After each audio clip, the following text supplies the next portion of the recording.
And like you said, I want to circle back to what you said earlier about it's like a crime to be natural, basically, almost, and it is going to become more so. So like, and that's a case in point. In a lot of cases, for a lot of people, it's like forbid, like you have to take this synthetic, you know, yeah, and they synthetic ingredients that they're saying alter your DNA that are like and that's something you have to do in order to have your job, to travel, whatever. And in like worst cases, like imprisoned.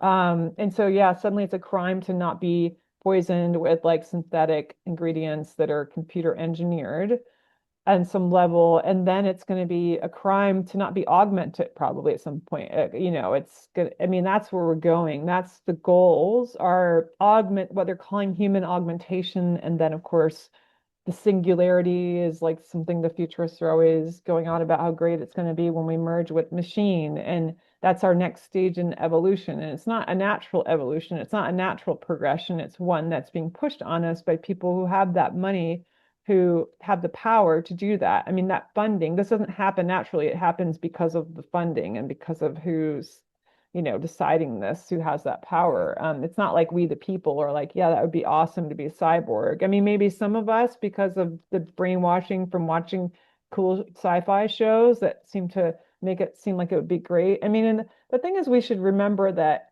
all these technologies, all these medical, interventions and things that use technologies that use like, um, anyway, that are artificial, let's say have always fallen short of their promises, right? We're always promised that this is going to make our life better and we'll be stronger and we'll be healthier and we'll be happier and we'll be smarter. And it's always the opposite.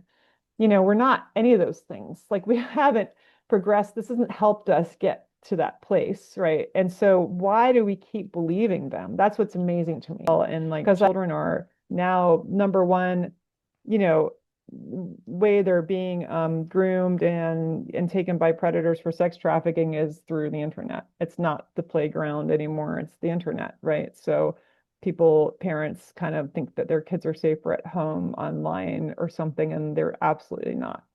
And they're being, groomed. They're being hypersexualized at younger ages. So, and they're being like exposed to, cutting, self-mutilation kind of stuff and like just things to like suicide,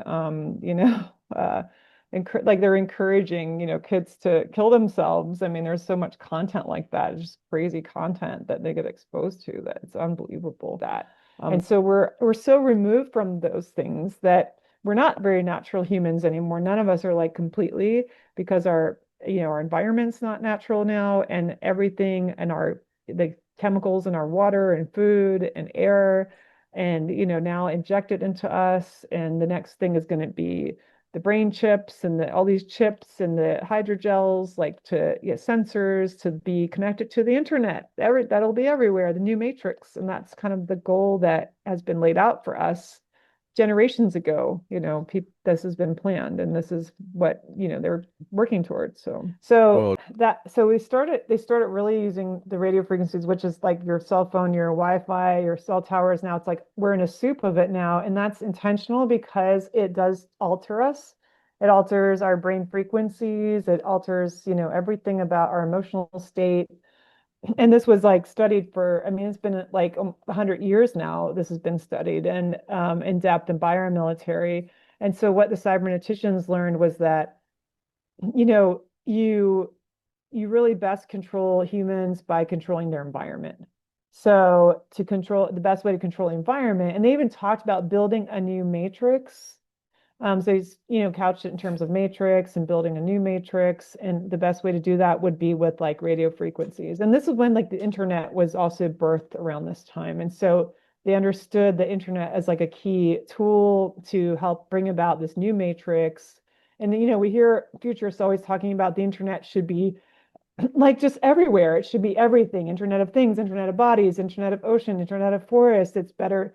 We can better manage everything. We can, it'd be great. We'll be all connected. It's like one big happy connected hive mind, really. Like not some are in denial still. I had one person cut me off because I dared suggest that her POTS, what POTS is, postural orthopedic something, whatever syndrome, like which was really rare before the shots, right? And I have a friend who, I know she got them because she had to go back to her teaching job. And so she has POTS and she's telling me about it. And I was like, well, that's like that's like listed as one of the side effects in these shots. And I sent her like Pfizer, lists from Pfizer, highlighted it, never heard from her again.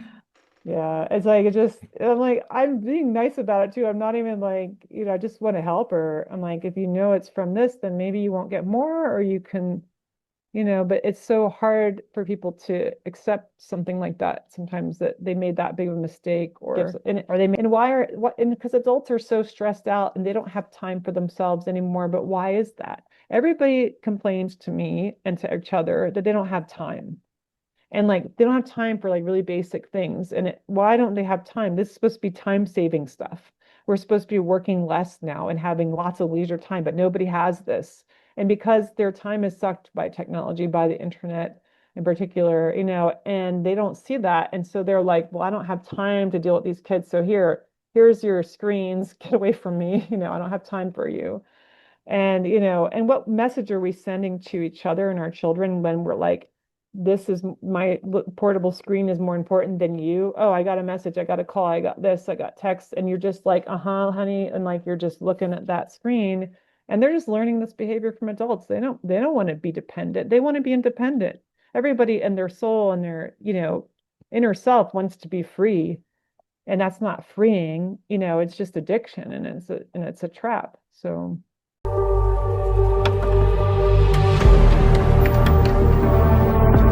Beyond the Forbidden.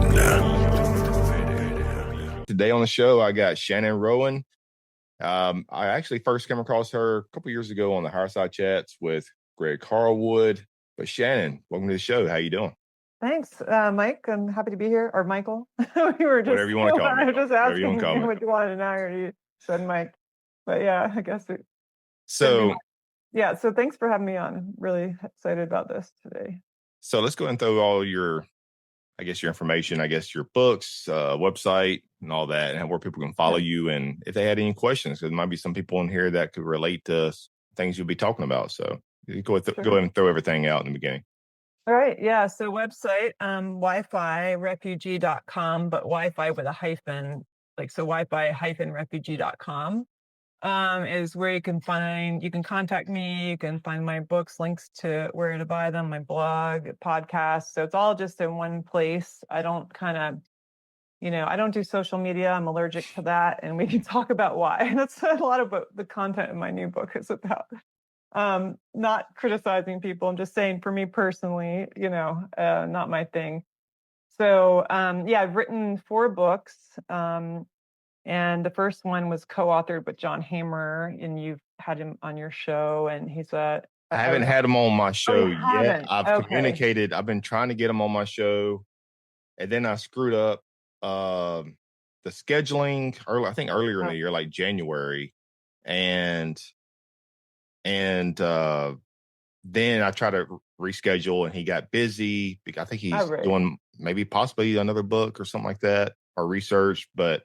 So I just kind of leaving it alone until I kind of reach back and then see if you want to come back on. But go ahead. But okay. I can let him know that too. We're in touch a lot. So I want to get him on. Yes. Okay. Whatever you pull your magic, Shannon. Oh, absolutely. Yeah, I'm sure. Yeah, I'm sure he probably, he is busy, but I can definitely do that. So anyway, John Hamer and I go back a ways, and we ended up collaborating on Welcome to the Masquerade, Prelude to the Coming Reset. So we were actually in the midst of writing like a different book. Well, it sort of ended up being some of that content in the book we came out with, but we were going to be more focused on the transhumanist topic.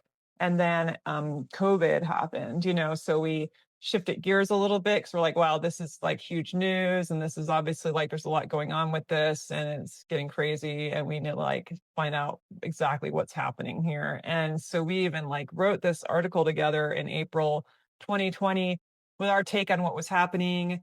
And that kind of became the outline of our book. And I can say, I can see right now, like going back, I'm like telling people, yeah, we told you, look at our article. I already knew, I told you this is going to happen, like, and it's not like, you don't have to be psychic. You just have to be paying attention. And you can predict a lot of this stuff, right? So we wrote that. And then I also, at the same time, was finishing up my own book about my experience with what is being called electrohypersensitivity or electrosensitivity, which is really like my injury from technology, from the EMFs, artificial EMFs, that's electromagnetic fields. So particularly like Wi-Fi, high frequency stuff was started to really cause really severe physical symptoms for me, and we can talk about that. But that's how I ended up writing Wi-Fi Refugee, Plight of the Modern Day Canary. And that's my story, along with like dozens of other what I call canaries. So canaries in the coal mine being the people who are like so the miners in the turn of the last century like used canaries in cages in the coal mines to alert them to danger in terms of the oxygen levels depleting, right? So, and because they're so sensitive, they need such they have such high oxygen requirements out of other birds, even, that they would like stop singing and fall off their perches, if like there wasn't enough oxygen. And that would be kind of an alerting the men to get out of the mine. And that's sort of like that analogy for people today who are sensitive to environmental pollutants are really should be considered canaries and like viewed as something to pay attention to, because it is going to affect everybody, right? So we just got to affect it first. And that's sort of, that analogy was used in that book. And then both those books came out in 2022. And then I focused on the vaccine topic a little more in depth. Some of that was covered in the book I did with John, but that's called Shots Fired: Vaccine Weapons, Medical Tyranny, and the War Against Humanity.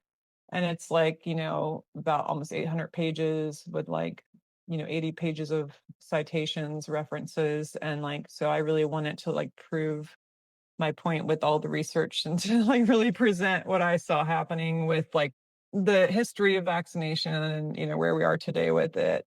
And that includes like transhumanist agendas, interwoven with that. And now I have the red shoes. I've got it right here. Our Devil's Dance with Technology and How We Can Stop It. And I can Damn, talk about it's why a it's pretty thick called book. that. What is that, about It's 400 or thick. 500 pages? Yeah, this is actually 600 and change. It's, Damn. yeah, it's I actually like I could have been bigger. I just formatted it so it would be a little easier to hold. So it's a little bit of a smaller print than it could be. But because people complain my books are too heavy. So they're kind of like encyclopedic and sort of like 3-in-1. I get a little carried away. I'm working on a couple of more books and I'm trying to make them a little smaller. But I do like to be thorough and connect dots, and that's what I am good at. And I have a background in journalism. I was a photojournalist for a while, and I did editorial writing for magazines. And I had worked in advertising way back when, and commercial photography. So I've got like a diverse background as an artist as well, and I have some children's books I've illustrated. So I just have a lot of interests, and so I think that what works for me, that had that going for me in terms of I've just researched a lot of different topics, and I can kind of bring those together and connect dots, and I see the big picture, and that's what I try to do in my writing. So skimming, just so everybody knows, that I didn't get to go through.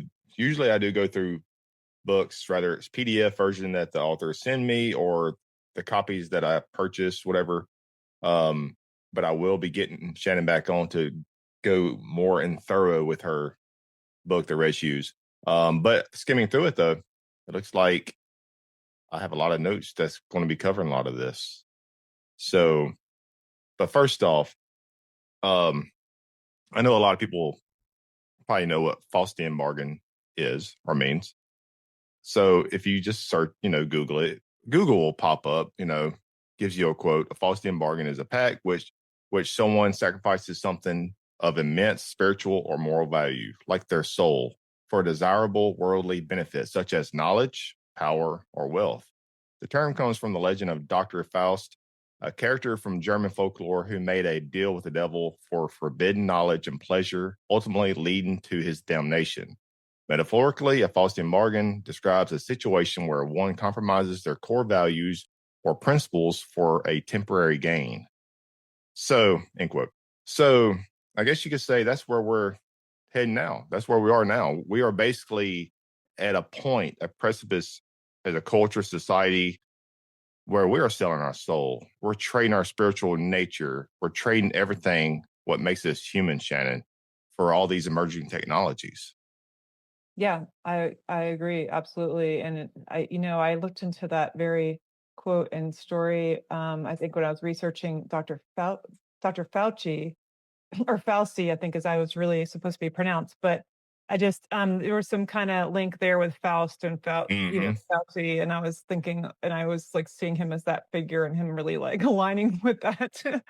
And I don't remember if I wrote about that in Shots Fired or Welcome to the Masquerade. I may have alluded to it, but yeah, thanks for bringing that up. Yeah, this is kind of that kind of story, the red shoes as well, that trade off and selling a vital part of ourselves for yeah, so it's like the allure of the lure of technology, the trap that it's creating for us today is that it's like, this bargain we're making, like I said. So like you're trading something really vital to yourself and your soul and your well-being for the quick fix, the easy way out, the convenience, luxury, the supposed convenience. And I want to emphasize that because our technologies are not as convenient as we like to think they are.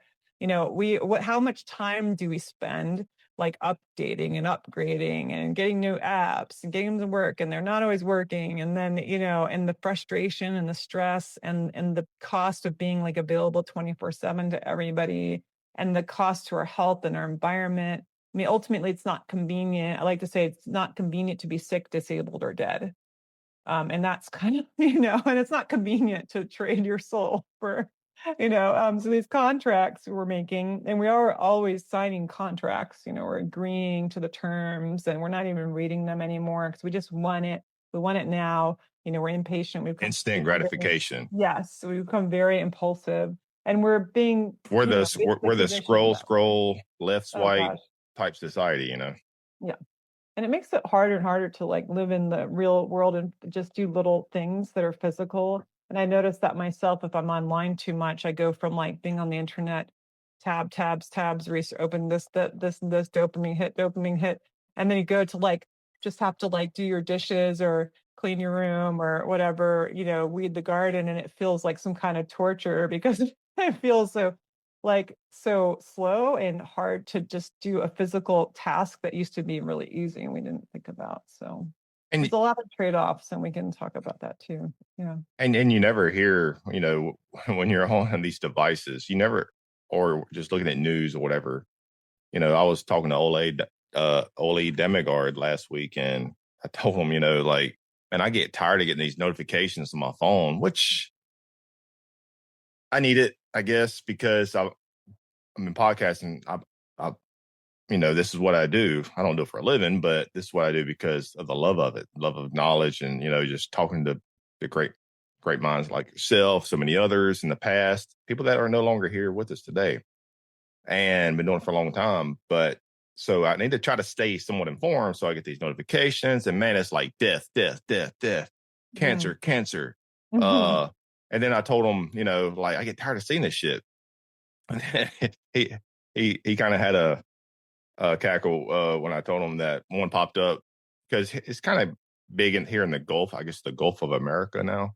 Uh, brain eating amoeba. He's like, oh my god, really? Oh, right. Brain eating Yeah. amoeba. Oh, Like, God. and another one that's big here in the South is around the Gulf is flesh eating bacteria. Oh my Oh, gosh, yeah. that sounds so. But think of the wordplay. They're Hmm. simple, but it's powerful. It's suggestive, and it makes, you know what I mean. It's like Yeah. they're effing with our brains. Oh, absolutely. Um, brain eating amoeba, flesh eating bacteria. Oh my god! And but rather people know it or not, it puts them in a fight or flight state of Yeah. state of being, and that wordplay, that propaganda, whatever that wordage that they use, and this constant bombardment with all this fear and negativity, there's no telling what it's doing to our soul or spirit, or even possibly what does this fear do to our genetic makeup? We don't know. Like on a very maybe a microcosmic type scale, we don't know what it's doing to us, to our very being and self and our very self, And we don't even know if it's true. Oh And yeah, that's the other yeah. interesting part, and a lot of this is always like, It's seems like, hyperinflated too, though. yeah, and the end goal seems to always be the same thing: keep us afraid of nature, afraid of connecting with other humans and biology, keep us indoors more, supposedly where we're safe in front of a screen. And that's what I really like try to debunk in my book, is that we're not safer in using technology from interacting in the world and with wildlife or in being in wilderness. We're less, we're sicker, we're and it's not healthier to be sedentary and to be exposed to the screens, which are emitting toxins as well. We're breathing in like fluoride gases when this from our screens, and our batteries heating up, things I didn't even realize were happening until I did that research. And kids are not safer because or people, like, we're exposed to so much online that's so dangerous for us, for our mental and spiritual well-being as well. And like, children are now number one, you know way they're being groomed and taken by predators for sex trafficking is through the internet. It's not the playground anymore, it's the internet, right? So parents kind of think that their kids are safer at home online or something, and they're absolutely not. And they're being groomed, they're being hypersexualized at younger ages. So and they're being like exposed to cutting, self-mutilation kind of stuff, and like just things to like suicide, uh like they're encouraging kids to kill themselves. I mean, there's so much content like that. It's just crazy content that they get exposed to, that it's unbelievable. So it's really difficult for children growing up. It's difficult for adults too, though. We're seeing exposed to a lot more horrors, and that does psychologically, I think, damage us to constantly see that. And like you said, it's hard because when you're researching and you want to be in the know and have your finger on the pulse of what's going on, but you have to have a balance, and that's what I've had to learn to do. And I have a lot of suggestions toward the end of my book about how we can like step back a bit and start asking questions and looking at our technology use and how we can make it healthier and ground more, because we really have to we have to kind of, the antidote is, of course, like the opposite, is to go outside, is to get in the dirt, is to, do these things that like our screen time is like taking us away from. So that's really, it's kind of simple in a way, but it's also hard to meet that balance sometimes, and to do that because the technology that we're using doesn't have boundaries. It's not going to create those boundaries for us. Like, we have to do it, right? It's like, it doesn't want boundaries, because the goal of the tech overlords or is that they develop this is like, it's enslavement of some kind. It's what they call it, user engagement, like maximizing user engagement. And that really means like, because they make more money the longer you're on their platform, so they design them in a way to be like time sucking and wasting, and to pull you in with the infinite scroll and things like this, and the algorithms and the autoplay, and like new content, new content, new content. And it hits us where we're most vulnerable, because we are all interested in learning things, and we all have our different, and it's like uniquely tailored to you, right? That the reason like we have so much data collection, one of the reasons is to like tailor this new drug to you personally. So it's like your own digital soma, right? Like you're like, whoever it figures out who you are and what your interests are, and then it keeps feeding you that content. It feels great because you want to learn these things. And I have certain like tangents I get on that I just want to get more of that, and it knows and it learns that, and it's like, here, I have more of this. But so it's difficult because it's designed to be addictive. It's designed to suck you in. And it's very sneaky because you don't really notice that, because like, you're like, I'm just doing what I like to do, and this is my interest, and what's wrong with that?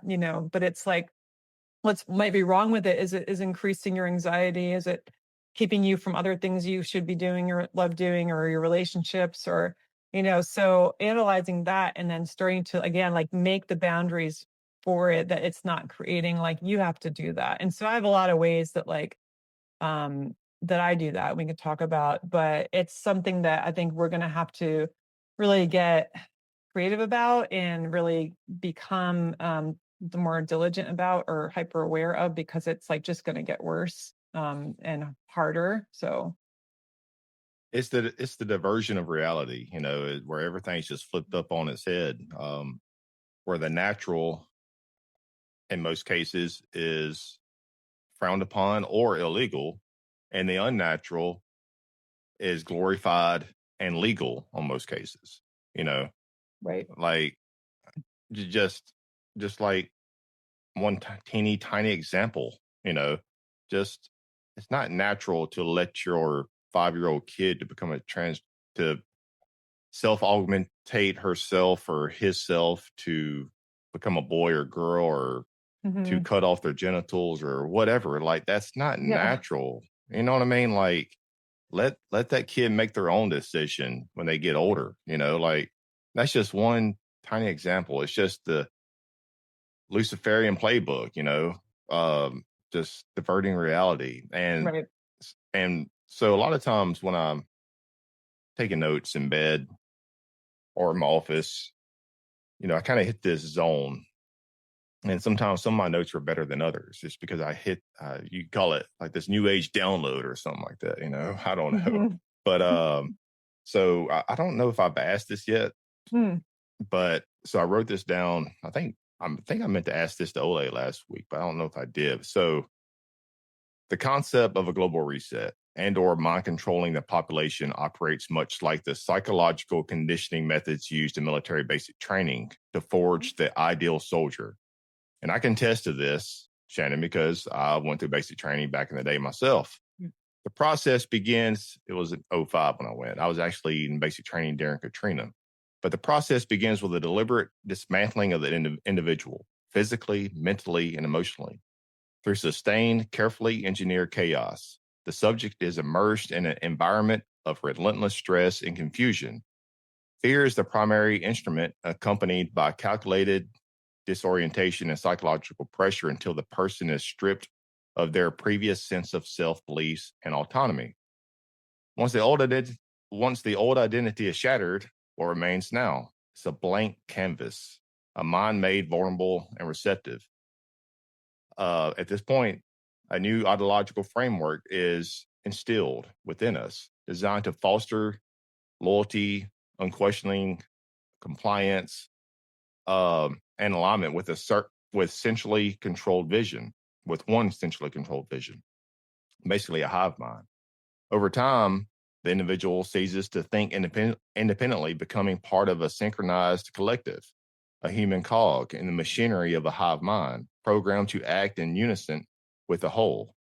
If the military has perfected this state of mind control conditioning to new recruits, who's to say that the government hasn't perfected the same protocols throughout the decades to condition the perfect hive mind slave society? Did you write that? I did. That's awesome. But you have any books yet yourself? No, but just like I Write told you, a them. lot of these I save because Yeah. some are like just off the cusp where I'm at work Yeah. questions, and I don't hit that zone. Sometimes I hit that zone where it's like, and then I save all my notes for future, Yeah. You maybe should. possible books, and I'll read some more that'll. Uh, It just sounded like you pulled it from one of mine. I was like, wait, did I write it? Or yeah, that's exactly that topic I've covered. I I always just have wish I that. could hit those. I just wish I could hit that zone more, but it's probably the Yeah. bombardment of magnetic soup frequencies that I live in. So It can be, yeah. It's hard to focus, at least for me. I have to really be away from that to be able to write. And it's just as a writer, to be able to write in a focused way, you have to have that time carved out and not have distractions. So yeah, so I do definitely agree with that. And I've expounded on that in all my books to some degree, because it's the key component of what's going on. It's like so, and it's so, once you understand that like um playbook, and how they do that, you'll see it because it's, I mean, the scamdemic or whatever you want to call it, exactly followed that. I mean, it was like, got isolated us, right? Like isolation, sensory deprivation. So we feel like, so we have sensory overload from the technology, but sensory at the same time, sensory deprivation in terms of like natural sensory input. So we're actually like deprived of sensory input in many different ways. We've got too much like visual and audio, and it's like 2D visual and audio, and we don't get like this other kind of like where you're using your body in your 3D environment. Um, so and just the way that the audio is, it's not the same as like natural sounds in the world, right? So those all have effects, but so isolating us while also feeding us propaganda, right? But in like the isolation itself is enough to break you. I mean, that's the best way to break anybody is isolation. And that's like the main thing that was learned in all these like experiments on soldiers or other volunteers or unwitting volunteers, with the CIA. It dates like way back is like they realized that isolation sensory deprivation was like would break anybody. Like if you put somebody in one of these boxes with like the white noise and like, like just totally deprive them of sensory everything, like they will break. And what's great for in terms of and from their perspective, the ones who want to control people, is that then if you feed them, play a tape over with whatever you want to feed them, they will believe. And when they come out of that, it could just be like so many hours a day or 2 days, they'll suddenly believe in things they never did before. They could have fears they didn't have before. People who weren't superstitious or superstitious, like believe in ghosts, believe in whatever that they didn't before, they went into that. And that's what's key, key component there of that. And so we've got I like to educate people about cybernetics and cyberneticians, and that goes back to the 50s, and maybe before that. It was like, there was a book like Controlling the Human Animal. It was really popular at the time, and it was all about like how to control humans. And I mean, other humans, I guess, think they're better than us that want to control us, right? They self-appointed elite say that we're out of control. The masses like need to be reined in and controlled because of violence and society. And they'd sell it to like the public as like, oh, people are getting too violent. We need to, it's a brain disease. We'll cure it by like burning electrodes into their brain and, using radio frequencies. And so they're cybernetician, it comes from cyber, which means to steer in Greek. So, when you're in cyberspace, you're being steered. Excuse me, I've got like kind of a froggy throat this morning. So cybernetics is all about steering, controlling man, and all the ways in which to do it. And one of them is definitely isolation. Like I said, sensory deprivation, using radio frequencies. They started really using the radio frequencies, which is like your cell phone, your Wi-Fi, your cell towers. Now it's like we're in a soup of it now, and that's intentional because it does alter us. It alters our brain frequencies. It alters, everything about our emotional state. And this was like studied for, I mean, it's been like 100 years now. This has been studied and in depth in biomilitary. And so what the cyberneticians learned was that, you really best control humans by controlling their environment. So to control the best way to control the environment, and they even talked about building a new matrix. So he's, couched it in terms of matrix and building a new matrix. And the best way to do that would be with like radio frequencies. And this is when like the internet was also birthed around this time. And so they understood the internet as like a key tool to help bring about this new matrix. And then, we hear futurists always talking about the internet should be like just everywhere. It should be everything. Internet of things, internet of bodies, internet of ocean, internet of forests. It's better. We can better manage everything. We can, it'd be great. We'll be all connected. It's like one big happy connected hive mind, really. Like not, family, but hive mind. To kind of go along with what you were saying, with these think tankers, and philosophers, Bertrand Russell said, I don't know, 60, 70, 80 years ago, whatever, quote, collective fear stimulates herd instinct and tends to produce ferocity towards towards those who are not regarded as members of the herd, Yeah. Yeah, we are called herd, and that was, and people just seem to accept that. They talk about herd immunity, with the vaccines and everything. It's like we're just suddenly a herd. There's something called herd immunity. We all have to do this. And like you said, I want to circle back to what you said earlier about it's like a crime to be natural, basically, almost, and it is become more so. So like, and that's a case in point. In a lot of cases, for a lot of people, it's like forbid, like you have to take this synthetic, you know yeah, and they said it synthetic ingredients that they're saying alter your DNA that are like, and that's something you have to do in order to have your job, to travel, whatever. And in like worst cases, like imprisoned. And so yeah, suddenly it's a crime to not be poisoned with like synthetic ingredients that are computer engineered on some level, and then it's going to be a crime to not be augmented probably at some point. It's good. I mean, that's where we're going. That's the goals are what they're calling human augmentation. And then of course the singularity is like something the futurists are always going on about how great it's going to be when we merge with machine. And that's our next stage in evolution. And it's not a natural evolution. It's not a natural progression. It's one that's being pushed on us by people who have that money, who have the power to do that. I mean, that funding, this doesn't happen naturally. It happens because of the funding and because of who's, deciding this, who has that power. It's not like we, the people, are like, yeah, that would be awesome to be a cyborg. I mean, maybe some of us, because of the brainwashing from watching cool sci-fi shows that seem to make it seem like it would be great. I mean, and the thing is, we should remember that all these technologies, all these medical, interventions and things that use technologies that use like, um, anyway, that are artificial, let's say, have always fallen short of their promises, right? We're always promised like that this is going to make our life better and we'll be stronger and we'll be healthier, we'll be happier and we'll be smarter. And it's always the opposite. We're not any of those things. Like we haven't progressed. This hasn't helped us get to that place, right? And so why do we keep believing them? That's what's amazing to me.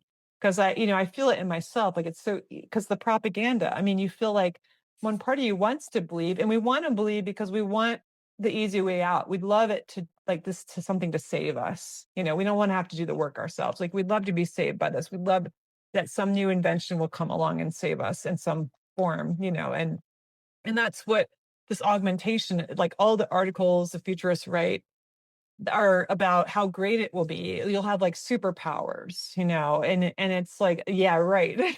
Probably not. Probably you'll just be dumber and you'll be like connected to the hive mind cloud, AI cloud, and you'll be a slave. Like that's what's probably going to happen. Or your body will reject it and you'll be really sick. And, so it's like doesn't really work out the way that they always even envision. And there's a lot of casualties with these things. So not natural progression or so-called evolution, and not something that we're necessarily ourselves asking for. It's just kind of being pushed on us. Bill Cooper, I think he said in Behold a Pale Horse, I believe, human beings are machines, levers which may be grasped and turned, and there is little real difference between automating a society and automating a shoe factory. Wow. You know, Well, there you go. Just and right. it's right there. Oh, wow. And I think a lot of this is well, before I read that quote by Alvin Toffler, to kind of go back on the fear thing. Mm. So this is kind of a semi zone state that I get in, where I just love taking notes because I feel like I learn when I get in that zone better. So constant fear, mind control, propaganda, and trauma, let's say on a pregnant woman in this artificial clown world, could send a negative ripple into her unborn child, potentially disrupting the child's development in ways we can't fully grasp. Could this trauma suppress or even sever the spiritual essence of that child, leaving them hollow, almost like a non player character in a video game, devoid of the spark that makes us human? If those behind this agenda aim to create a generation disconnected from their spiritual core and spiritual essence, it will make the newly born generations more easily controlled, manipulated, and then indoctrinated in this clown world dystopian future that these these technocrats envision upon us, you know? Yeah, and in fact, one way that they do that is with ultrasound scanning. And you know how many like scans they get now? I mean, you can even buy an app for your cell phone and do it yourself all day long to your baby, you know. Mm-hmm. And that's intense I mean, it's linked to a lot of like congenital heart disease and some like really some deformities and stillbirths and miscarriage and autism and you know so it's really ultrasound is not just sound waves as they like to say. It's extremely damaging. It's like basically similar in a way of microwaves are, and it can cause like heating, cavitation heating, and it's like pockets of like really intense heat in different parts of your body and in your bones, which can obviously cause damage and in the brain and cause damage. And it's an assault on the unborn child who's developing. It's like that's painful for them, right? And so what happens is what's really interesting about that is that there was a researcher, and I don't remember his name, that wrote about it, Shots Fired, who actually like studied effects of like ultrasound on DNA, and he found that it changed the frequency. So before doing that, the frequency was like all kinds of, he said it was like an orchestra of sound. It was like musical, like just lots of different frequencies, you know. And then with the ultrasound, it just reduced everything to 10 hertz. And it was like, and there was a resonance with like the one DNA and like one glass with the other in the room, and they all went to 10 hertz. And it was just like the same, you know, and that's a frequency that is in our like used in our technology as well. So it's like everything at that same frequency, everything feeling the exact same way, behaving the same way. So you are, in a sense, you're like making these. It reminds me of like Brave New World with like where they're, you know, the very beginning of the book. If you haven't read it in a while, I reread it recent years just to like refresh my memory about it. By the beginning of it, the book, it's like the state. So there's no families and there's no natural birth anymore. It's all like kind of these test tube babies. Like they're literally like growing the embryos and they're doing things to them along the way. They're each stage of development in order to like create a different class. So they have like these specific classes of people in society, and like they have they dumb down the ones they want just to be like do the menial jobs. They have them like just smart enough to understand like basic instructions for menial work, and then like they have the next level. And a lot of that was oxygen deprivation was part of that. And um, so they have like if they deprive them of oxygen during certain key stages of development, then you know they'll be like come out the way they want as you know these slaves. And that's something that our technologies are also interfering with oxygen absorption, especially with 5G millimeter waves, like interferes with oxygen absorption of, of molecules in water. And, you know, our bodies are like made of water, 70% or something. And, you know, that we saw like oxygen deprivation as like part of the COVID, you know, symptoms. Like, and that's to me, it was just 5G. And that's like, you know, what caused that. I So guess you could even say, yeah, what about music? You know, like, yeah, right. you know, it was, I think in the 1940s, you know, it changed from 430 to 440. You know, like, well, what is that doing?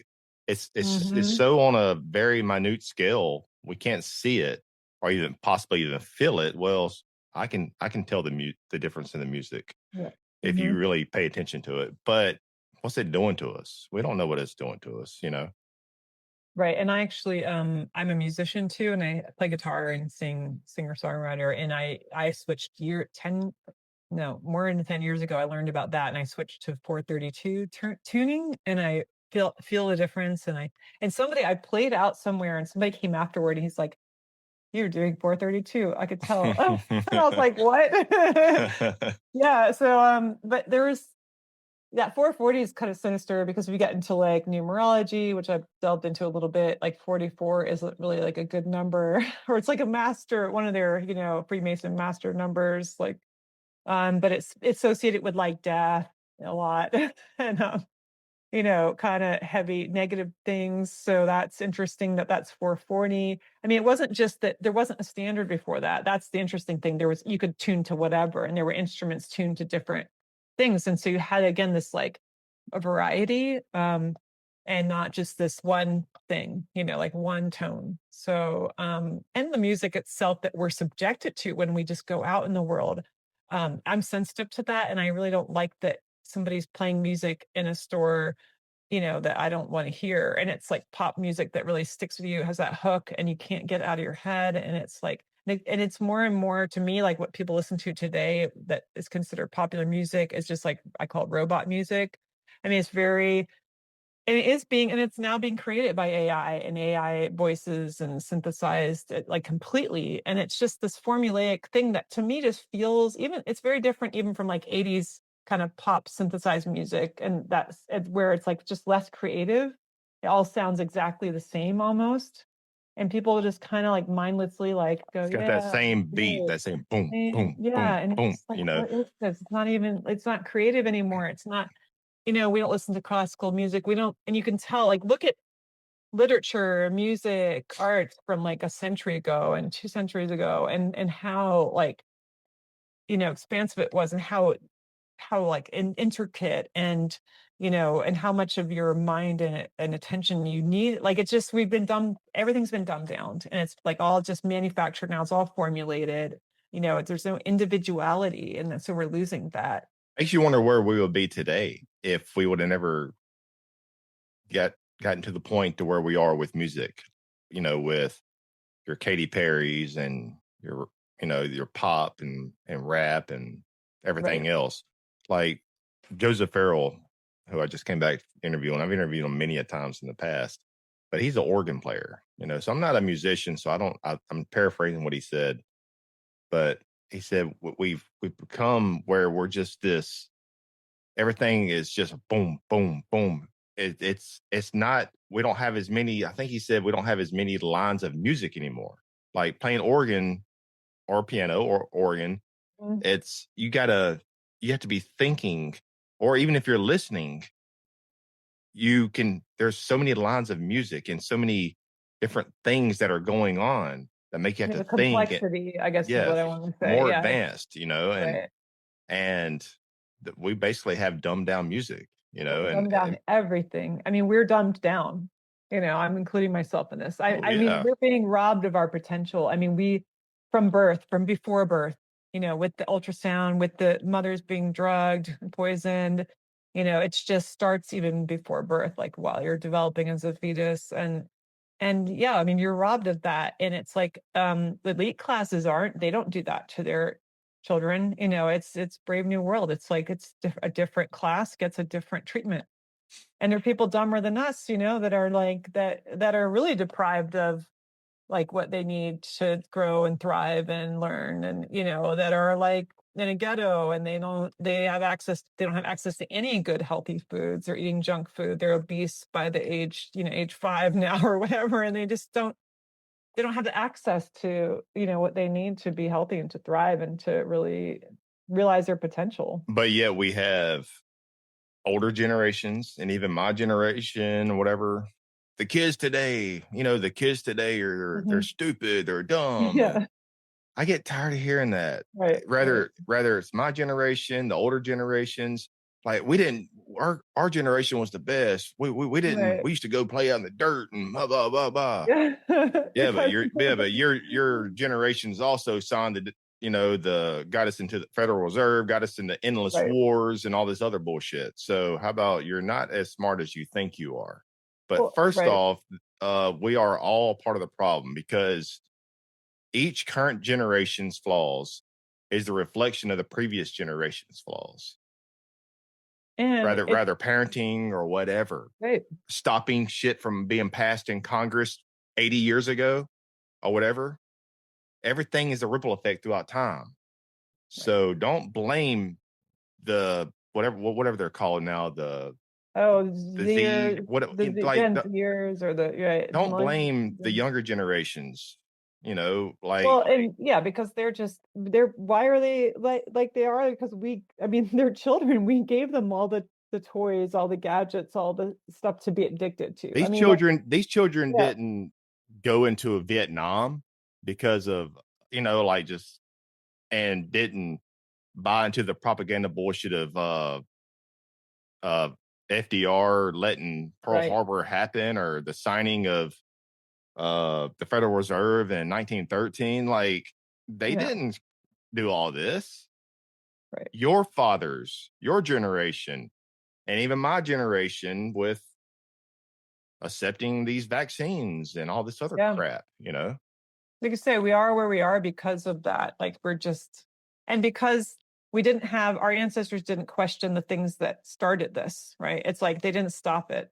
And maybe they couldn't stop it. Maybe there were, as you know, we're trying to learn and trying to like change things ourselves and help people change. But yeah, I mean, sometimes it's more powerful than you, and it keeps going, this system that of oppression that's just become more sophisticated, you know, with each generation. Yeah, the same, like nobody stops these, like the next bill that's coming through that's gonna oppress us even more. And they don't even know what's happening half the time. But yeah, in terms of like technology effects and addiction with children, a lot of adults nowadays are like, oh, look at these kids, they're just all addicted to tech. I mean, they're just dysfunctional socially, they're all autistic or whatever. But it's like, who are they learning it from? Who's giving them iPads in nursery school? You know, and who's allowing that to happen? I mean, what parents are giving them these things and then they complain about it. Well, they think It's, this tech started today. A lot of this tech started decades oh ago yeah, with absolutely. the first Macintosh computer. The very first one sold for $666, I think it was, or something. Yes. You know what I mean? It's Right. like this It tech, was. I think in the 70s, but techno like technology has gotten where it is today because of the constant bombardment and the trying to perfect and that perfect Tower of Babel moment with technology that we Mhm. are in today, you know? Yeah, yeah. I mean, I grew up with, we were told that this was the good for everybody, and our parents believed it, and their parents believed it. Like, oh, new tech, new machines, great, it'll make our lives better and everything. And this brings me back to, if you want me to tell why I called the book The Red Shoes, Sure. Yeah. Go ahead. because that's, people might be wondering. It's the fable of, well, Hans Christian Andersen popularized this story about the red shoes, which is I like to use it as an analogy to our relationship with technology today. But it's like, so this girl is in the forest and she's had her handmade life. She's sovereign, she's orphan, but she's like doing okay because she's like doing everything for herself. She's made her own shoes. They're red. They're crude, but like she's happy about them because she made them, right? So she's like doing all this stuff herself and she's really empowered. But then along comes this gilded carriage one day with this old blind, part blind woman in it who's wealthy, who says, you don't have to work anymore. Poor little girl, I'll take you home and I'll take care of you. And then she takes her home. She agrees, she steps in. And as soon as she steps in to that gilded carriage, she's like losing her sovereignty. And even like her soul, in a sense, like this is the bargain, this is the trade-off, right? So she gets taken home, her clothes are immediately burned, including her shoes, without her consent. She's given new clothing. Eventually she's able to pick out her own new shoes, and she goes for like the shiny red ones that are kind of reminded her of like what she made herself but are a counterfeit. Right. And there's a man there. He's like winking at her, like, yeah, get these. Like there's a lot of enablers. So here's the like adult saying, yeah, get this technology, shiny new technology. It's going to be great for you. You're going to love it. It's going to be so fun. And put him on. And then there's another man like that's a devil figure. He has like a red beard and he's outside a church and he's a wounded soldier and he's like playing music and he's telling her to dance. He's telling her shoes to dance. So he kind of curses them, and then she starts dancing. At first, it's fun, but then it starts to get a little scary because she can't control the dance anymore.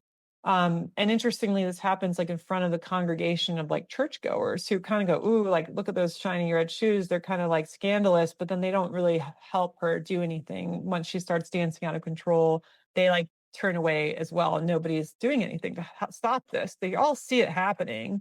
Right. And then she ends up dancing away from the town and just really far away, and she's on her own and she's dancing and she's starving at this point because she can't stop dancing and she's going to die, and she's like she can't take them off. She tries and they don't come off, and then she eventually finds this like another male figure with a man in the woods with an axe, you know, like a woodsman.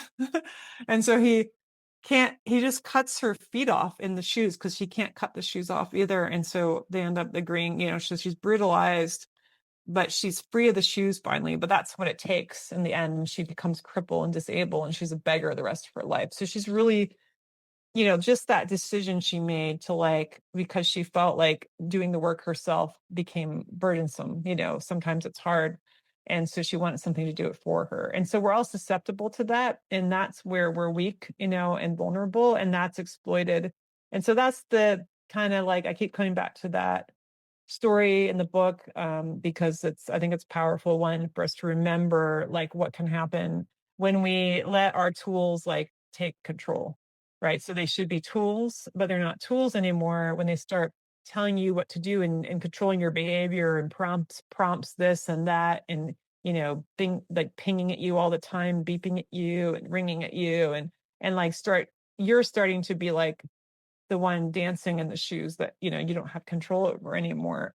um so that's the reason it's called that. And that's the theme kind of throughout this kind of tool versus master. And but now I forgot what you were saying right before that why I wanted to say that, because this whole, again, like the adults, you know, we don't see our own enslavement and addiction, and we're the ones enabling kids, and you know, giving them these shoes. Like we're the ones doing that. We're like, yeah, put them on, isn't it great, isn't it fun? And like, you know, because of our own laziness too, is like not wanting to have to parent or teach as much, you know, like the work that's involved in actually really helping children in the next generation, and paying attention to them and their needs, instead of, and giving them real tools that would help them become empowered and sovereign. You know, instead we give them something addictive because it keeps them quiet and out of our hair, you know, gives, and and because adults are so stressed out and they don't have time for themselves anymore. But why is that? Everybody complains to me and to each other that they don't have time, and like they don't have time for like really basic things. And why don't they have time? This is supposed to be time saving stuff. We're supposed to be working less now and having lots of leisure time, but nobody has this.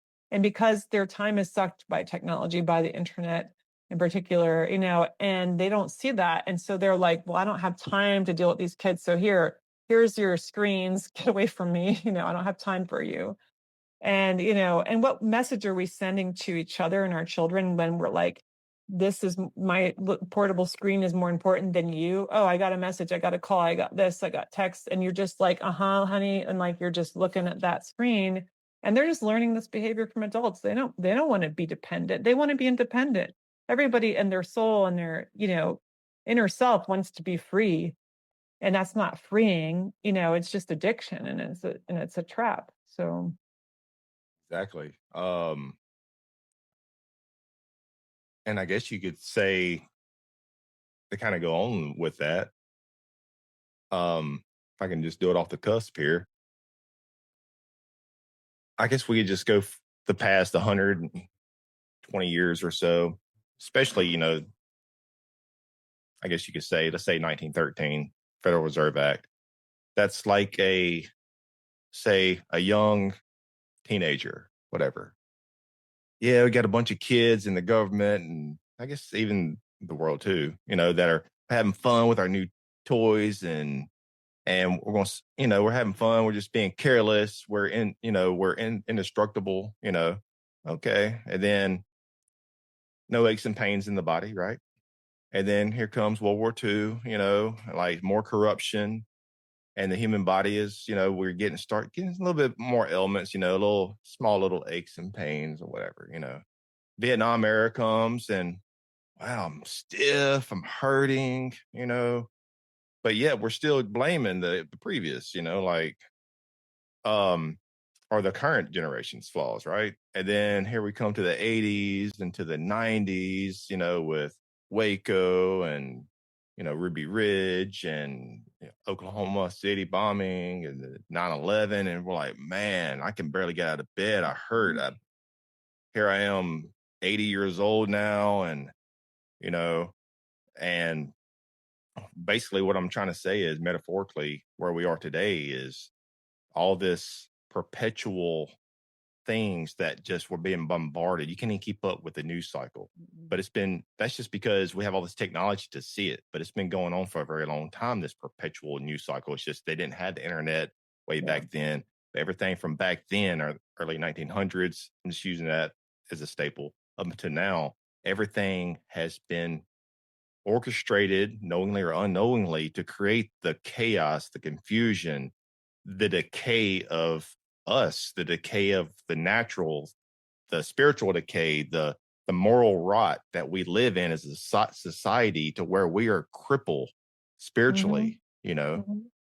Yeah. So And and coinciding with all of that on that timeline has been the change in our electromagnetic field yeah. too. Like, so it's like the next generation of wireless, more cell towers, more of this, more of that, all around us. And that weakens as well and makes us tired and, debilitates us. So, and it's been like the slowly boiled frog in the pot, like where, I'm guarantee if like you could have, you know, t- teleport time travel somebody from 100 years ago or even 20 years ago to now, you'd feel the different. They'd be like, whoa, this feels crazy here, like what happened?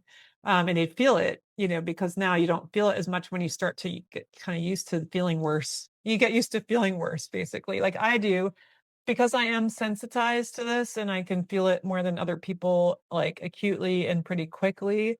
I also noticed that because I live in a place where, intentionally, and I had to do this, where I'm is about as free from these frequencies as you can possibly find anymore. And it's a palpable difference going to town and coming home again. And it's interesting on the way to town, like, and my partner feels it too, like, because he's away from it. So, we drive into town, and as you're driving into town, like, you get closer, you feel the pressure, and you kind of like, you feel it at first. At first, I'll have some pains, and then I kind of like my body. Now that I get a lot of break from it, I can kind of adapt. I can adjust better. Like I compensate, really, right? So I'm compensating for that. And I start to like say, okay, I'm okay, I think, and this isn't too bad.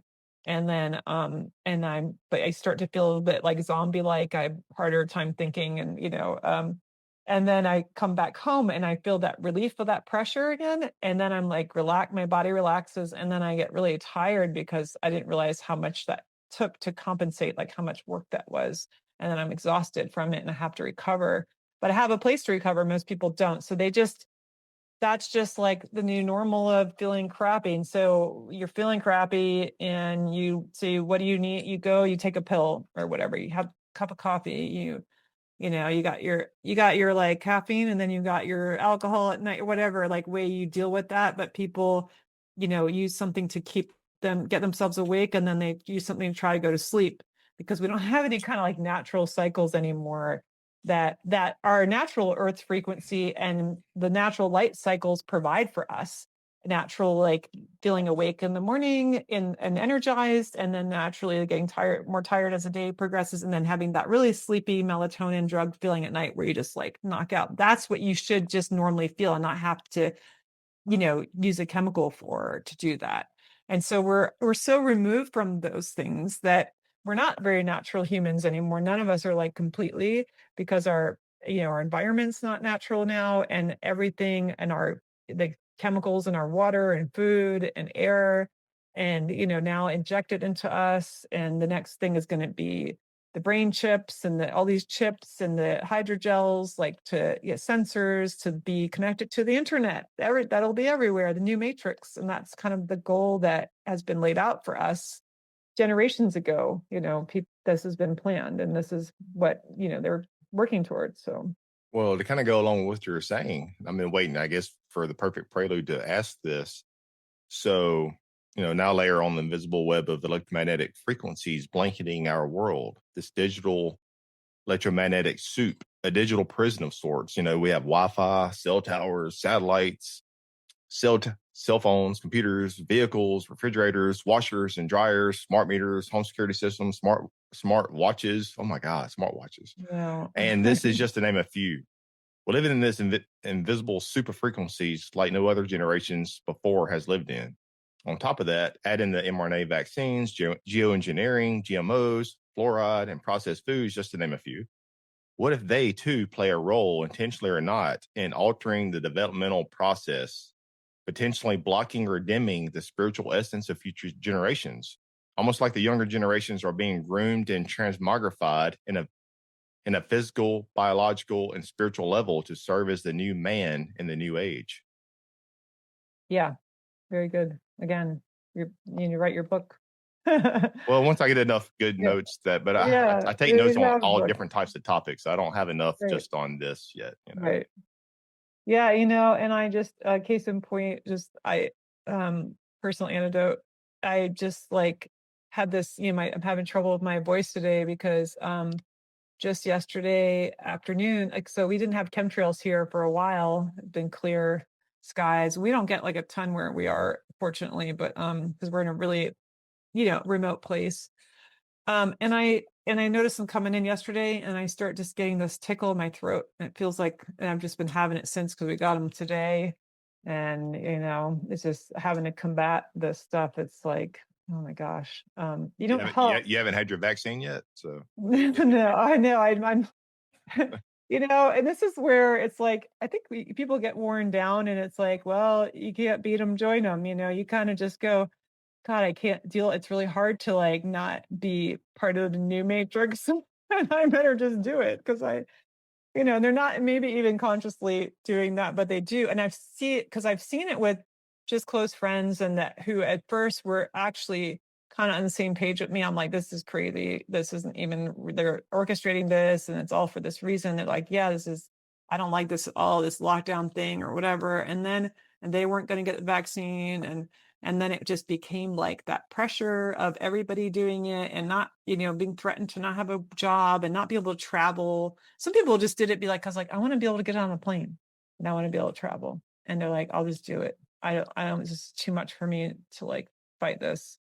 But of course, I also know so many people who died, so that's unfortunately, and luckily not really close to me, but it's amazing how, kind of one person removed from me, it's like, my friend's, cousin, and then they're a good friend, and then my family's like, my nephew's good friend, and then like just everybody's got somebody who died. I mean, or like other people just had to have all these crazy surgeries, just a lot of weird illnesses coming up. Some are where it's the origin and some are not. Some are in denial still. I had one person cut me off because I dared suggest that her POTS, what POTS is, postural orthopedic something, whatever syndrome, like which was really rare before the shots, right? And I have a friend who, I know she got them because she had to go back to her teaching job. And so she has POTS and she's telling me about it. And I was like, well, that's like that's like listed as one of the side effects in these shots. And I sent her like Pfizer, lists from Pfizer, highlighted it, never heard from her again. Yeah, it's like I'm like, I'm being nice about it too. I'm not even like, I just want to help her. I'm like, if it's from this, then maybe you won't get more, or you can, but it's so hard for people to accept something like that. Sometimes that they made that big of a mistake, or they made that mistake for their children, or, so it's easier just or the cognitive dissonance, issue. Um, so yeah, it takes a lot of bravery, I think, and like, just to ask these questions and to admit that we're wrong, admit that we've been wrong and can be wrong still. And keep like in that coming from that place of humility that I might be wrong. It might be and just knowing that we've all been deceived, we're all continually deceived. None of us have all the truth. And there's those of us, I guess, just trying to find out and uncover it. And then many just don't want to do that work. And again, it's like that lazy part of us that doesn't want to do the work, that gets us into trouble. It's like never going to be for our own good to take that lazy way out. Like it ultimately destroys you in some sense. So what I kind of think what we're facing, and to kind of get a little bit, speaking of tickle in the throat, Yeah. we're being bombarded. But Yeah. what I kind of think what we're facing, be a little bit, I guess, put my tinfoil hat on, but it could be a one of the play cards here, by these technocrat elites. Um, like let's say breakaway AI, the idea of like a breakaway AI civilization, where something I believe that we may face or soon face years or decades down the road. Richard Dolan, he talks about a breakaway civilization concept and expanded on that concept also. So it's obvious that certain globalists are aligning with AI to maintain power. But what if they're not just building a dystopian world for control, but something much bigger? Like I've used this term a lot over the years, like a modern day Tower of Babel moment to transcend Earth itself. Could all these emerging highly advanced technologies be their ticket to escape this planet?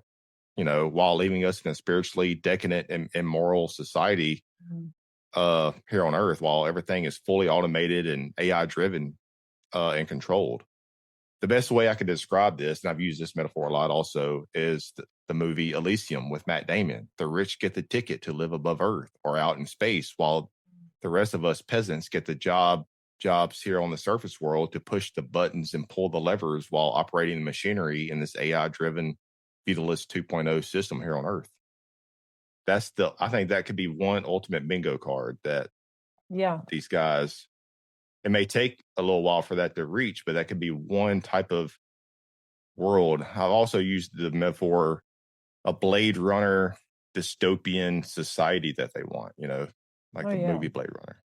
Yeah, and so many of these movies are just predictive programming and like grooming us, getting us used to the ideas, even though they're frightening at first, but like once you get more accustomed to them, they become like less frightening.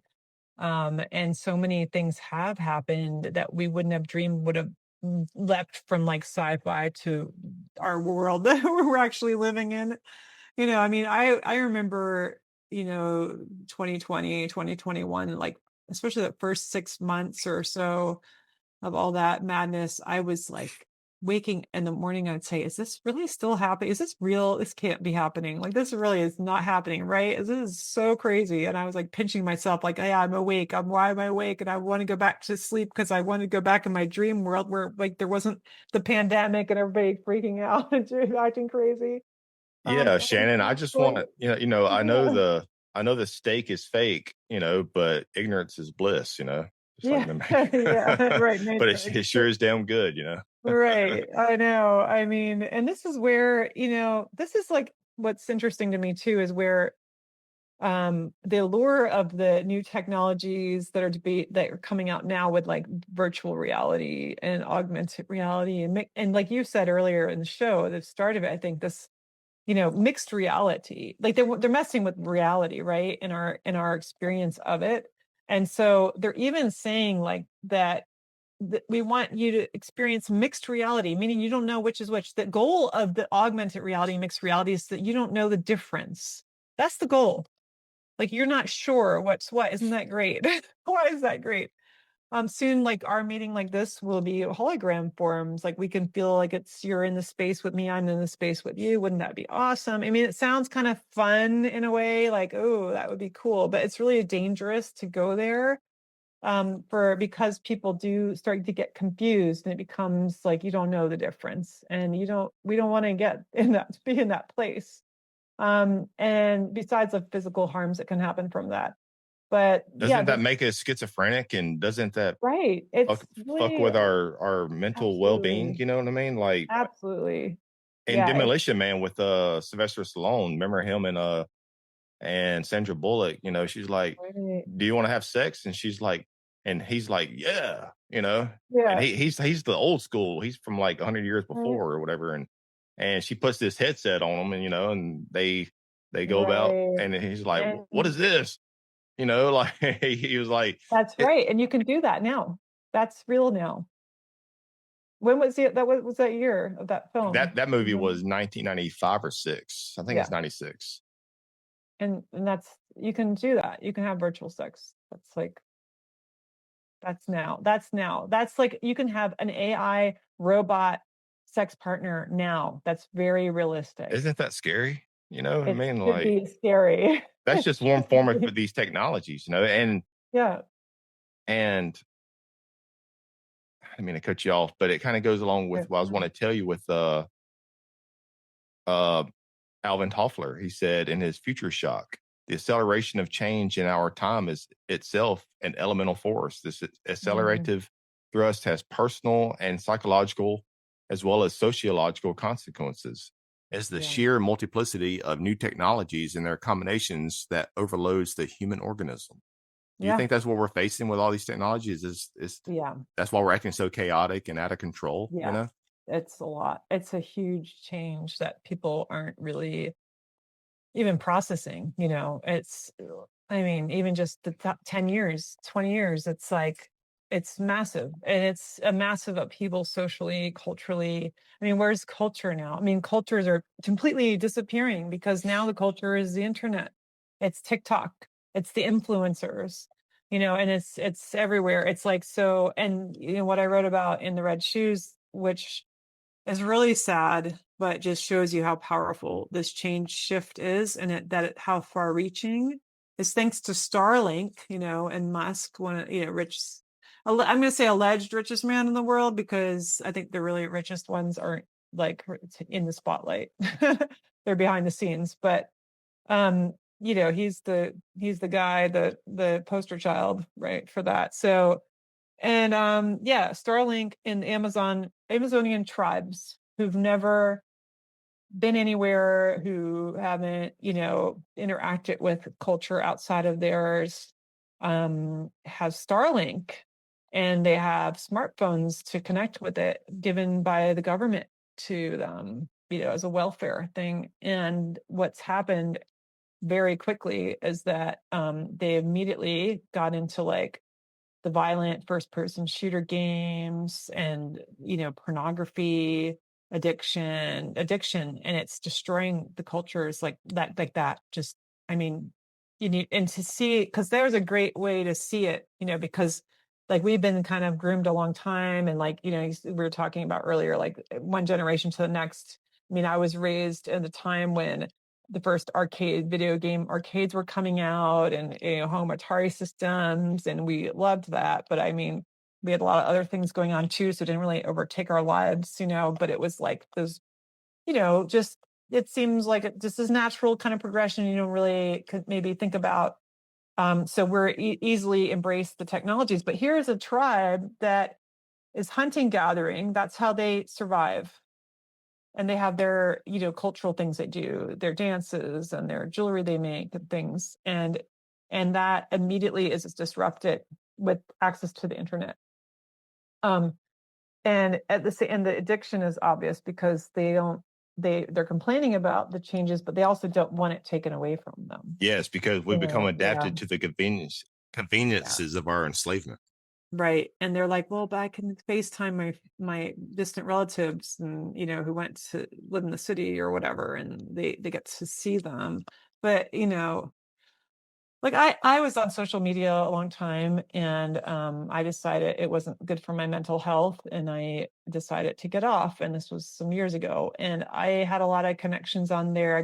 There were a lot of benefits. I got to see people I hadn't been in touch with, people from high school, or, people, and see their lives and their pictures of their kids and things, and like more connection with some of my like long distance relatives. But then, you're trading all that time you spend on that, you're not spending in real life with authentically with somebody in person. And that's more important. And it's more important that you have a few healthy, like really, more grounded, like in real world connections with people, than a lot of online ones.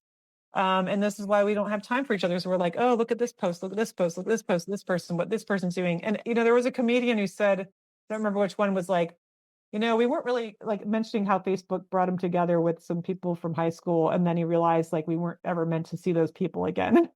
It wasn't a good thing to see them. But these technologies have made the world smaller, and they're supposed to be, I guess they could be have used for somewhat a good cause, but there is a disconnect with each other. You know, we are growing, we're supposed to be growing closer with these technologies, like what we're doing right here, phones and everything else, but we've become further disconnected from each other and from that unity, that bonding, that around the campfire, small Yeah, chats type, you know.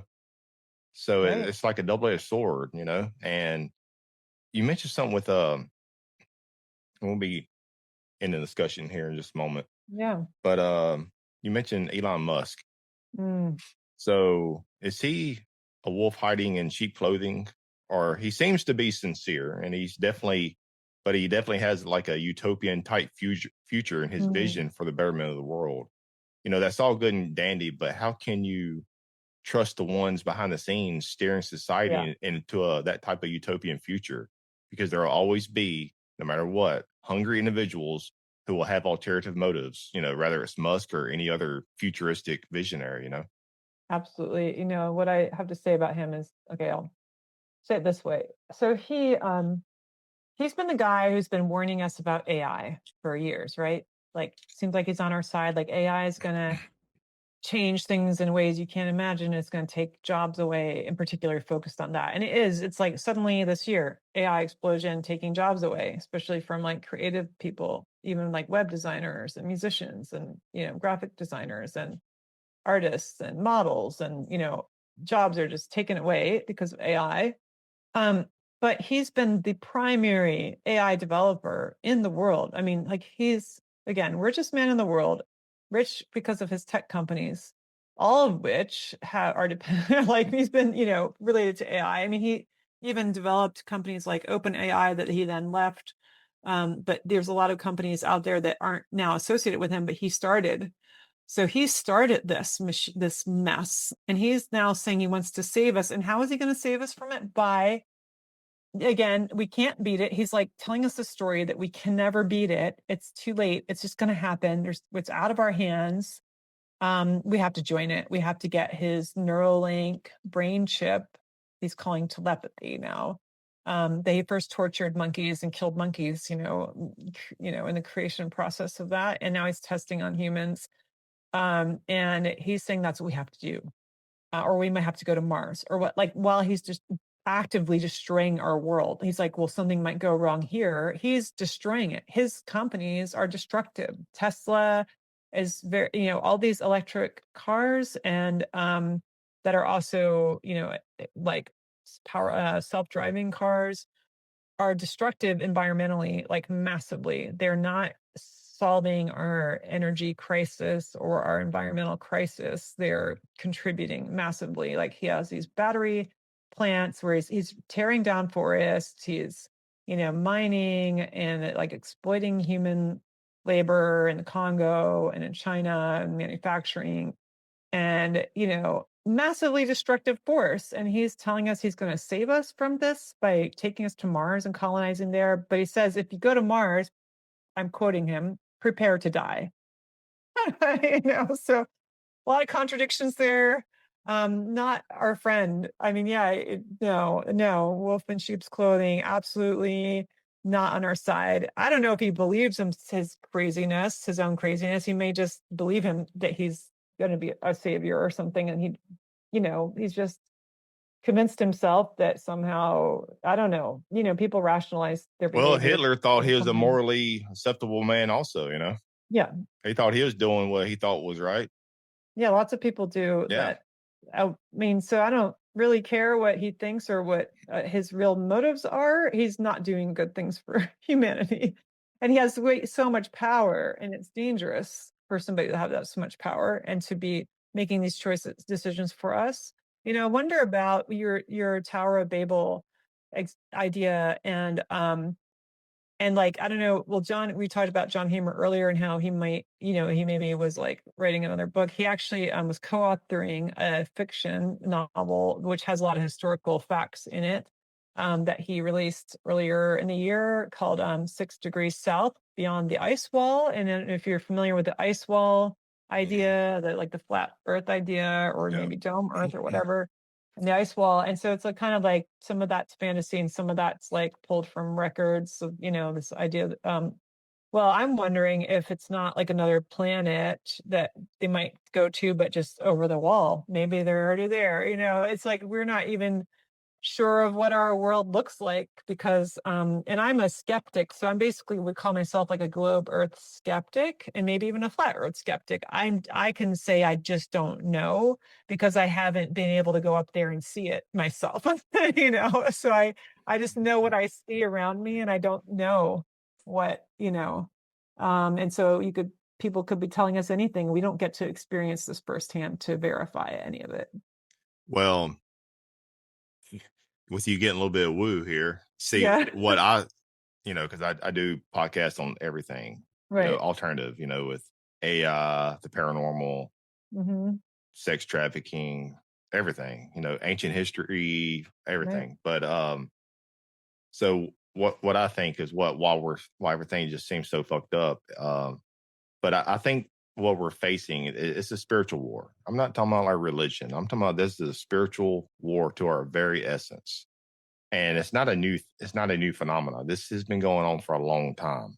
If you study and look at history, right? So what is it? To put my tinfoil hat on, what I think what's going on, and I had to use a metaphor, possibly. It's almost like we live in a matrix or live in like a computer simulation. I'm not saying a video game that's it's not even Hmm. close to that, much more complex. But there's this, you could call it interdimensional force. I'm not saying aliens, some Hmm. type of force. It could be some type of uh, plasma, whatever out there in the cosmos, or whatever has learned over the eons how to implant into certain figures, political figures throughout history, throughout centuries, these ideas, almost like a mental parasite or a virus on the computer. Hmm. And they give them these visions. That's why that you have some that are just like, why are they just to the stature that they are? They are elites because they're there for a reason. They have this vision, but they didn't just pull the shit out of their ass. It's like they're getting possibly these interdimensional downloads or something archonic in nature, some kind of parasitic infection, like computer virus, whatever. And Hmm. it's just, and there's this, they're very Fabian in nature. It's not going to happen overnight. These goals, this vision, whatever this vision is, I think it's more AI, transhuman type of dystopian type Blade Runner world, but it happens over the centuries and eons, and it gets worse and worse and worse to where we hit this precipice that we are now, and we're like, damn. I Yeah. think whatever this force is, I think they are working along these certain players on the global arena. Whether these global players know it or not, there's Hmm. something I don't know. Yeah. They've been compromised, and I think it's possibly some type of whatever this force is. I don't Right. know because they are not human. They're not like you, me, and other people's Right. watching this. That's kind of my ultimate tinfoil hat. What I think the ultimate agenda is or has been going on Right. for thousands of years, possibly.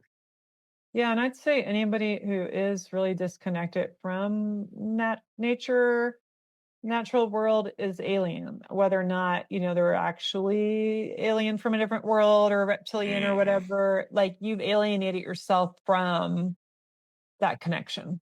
Right. So you're going to act as an alien to it, and you're going to make decisions based from that perspective as an alien that doesn't even understand the importance of having a natural world or how it's good for us, or like, it just doesn't even care. I mean, because think about who's making decisions about environmental issues. They're not connected to they don't go into wilderness. They're behind a screen in an office, and they're making these decisions, and they're looking at everything as like a unit. The Forest Service talks about our forest in terms of units and you know cubic feet of wood, timber, and they have computer models. They use computer models for everything. They want to do these offshore wind schemes. I mean, one of my next books is going to be about the green energy scam and how destructive that is. And it's amazing. Like they'll use computer models to show how, see, these wind turbines that are 1,000 feet tall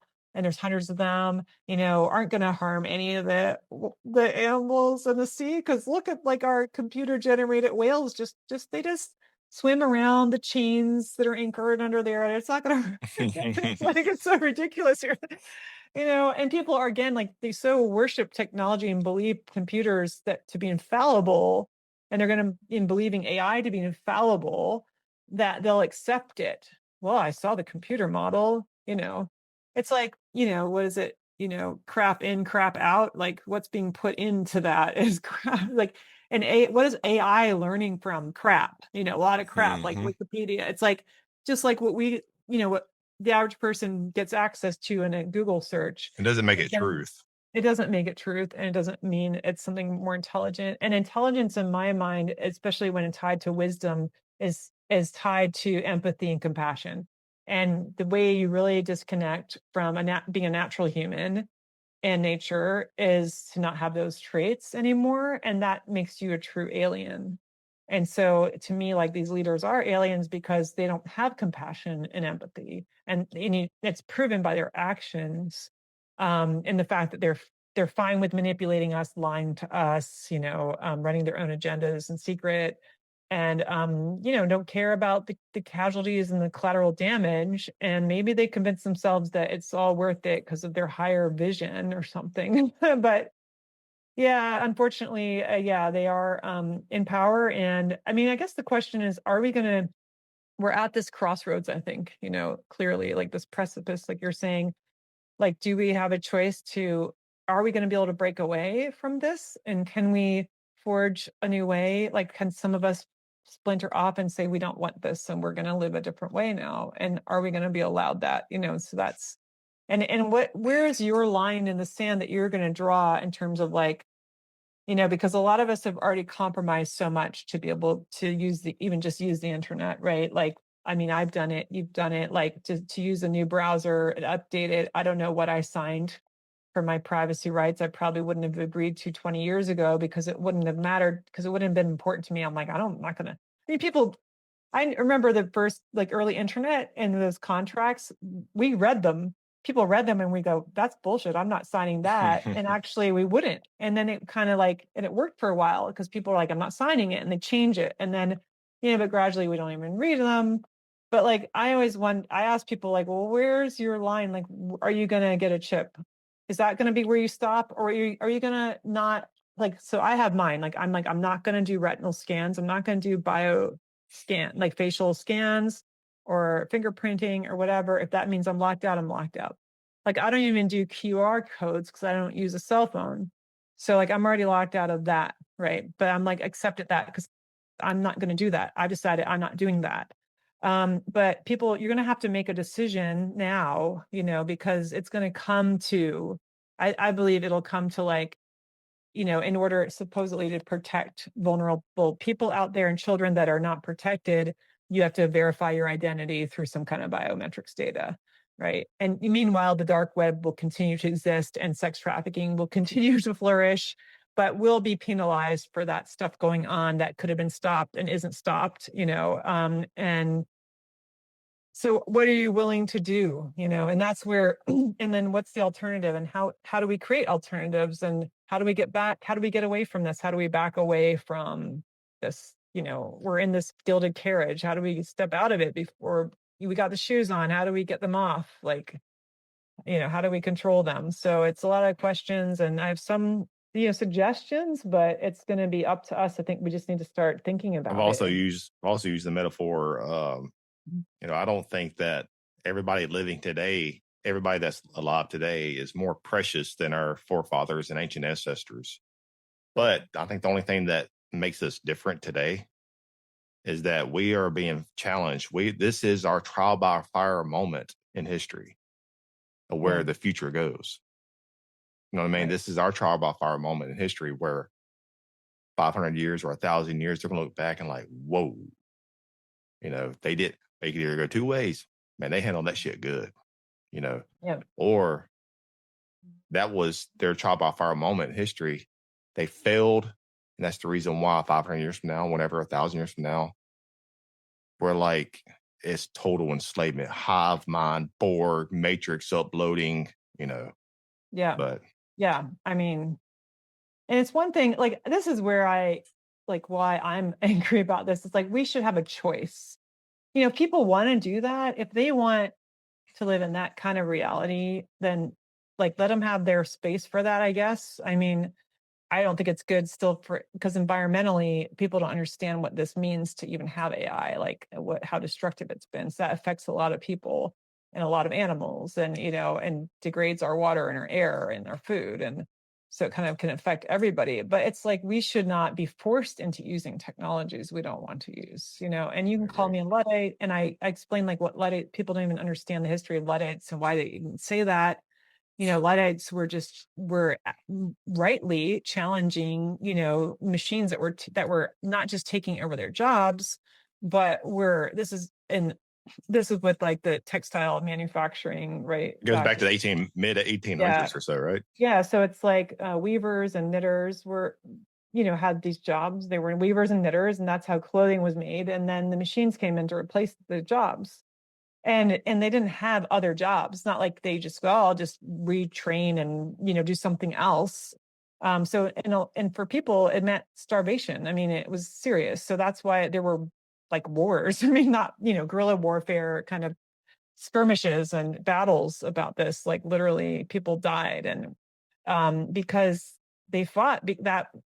I mean, they're fighting for their lives and they were fighting for livelihoods and culture and way of life. And some of them could see the implications of it were more far reaching than their own jobs and what that meant for like the future. And it's true. And look at today too, our clothing is crap, it's disposable. Basically it gets worse and worse. Like I learned to knit last year because I wanted to be able to have a nice sweater, and I can't find one.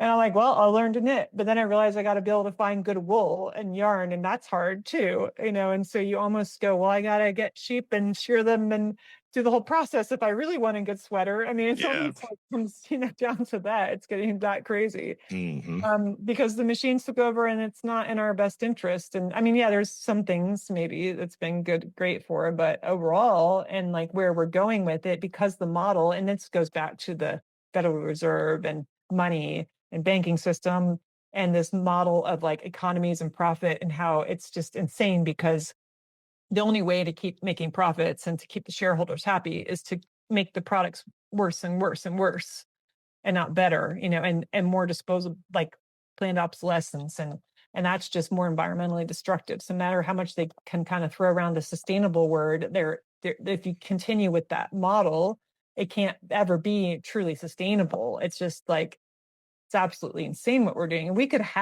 all be living like kings, essentially. Like we could all have like amazing, high quality clothing that lasts through generations, through our furniture, our homes be solidly built, and we would, we weren't forced constantly to like move around because the job markets, and people moving off the land into cities, urbanization isn't sustainable. That's a sustainable model is like people growing their own food and making their own clothing and like quality goods that they don't have to keep buying. You don't even really need money in that kind of, you just like you have your skills and you barter and you like keep things for generations.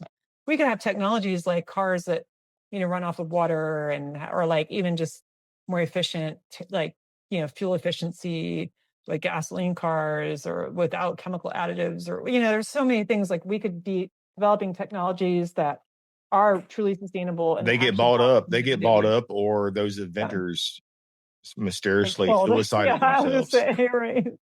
Yeah, they disappear. So yeah, because these inventions have already come up, all these amazing inventions that could have saved us so much money and environmental costs and everything, and like make us all rich and just doesn't, yeah, they don't happen. So I wonder, there was something you just said. I'm just gonna look it up in my book real quickly. Okay. Where was that? If I can find it. Yeah, it's just that crossroads with I have like a quote about I just have to remember some of it and I can remember it, but I don't know if I can. So Well, but anyway, you you, wonder, I think it's time we're wrapping up. Is that well, you can we're write that down, and we okay? can discuss that next time. You can Yeah, bring that that's up. fine. I just there was a quote from a Native American about like kind of our paths coming up and seeing, that. And I have it somewhere in one of my last chapters, but I can't remember. So, all right. Well, I don't think I can find it right away, but yeah. So but yeah, Shannon, I appreciate you coming on the show, and definitely will I'll definitely look into the red shoes, take some notes. And I look forward to the next conversation. And thank you very much. Yeah. Thanks for having me on. This has been really great.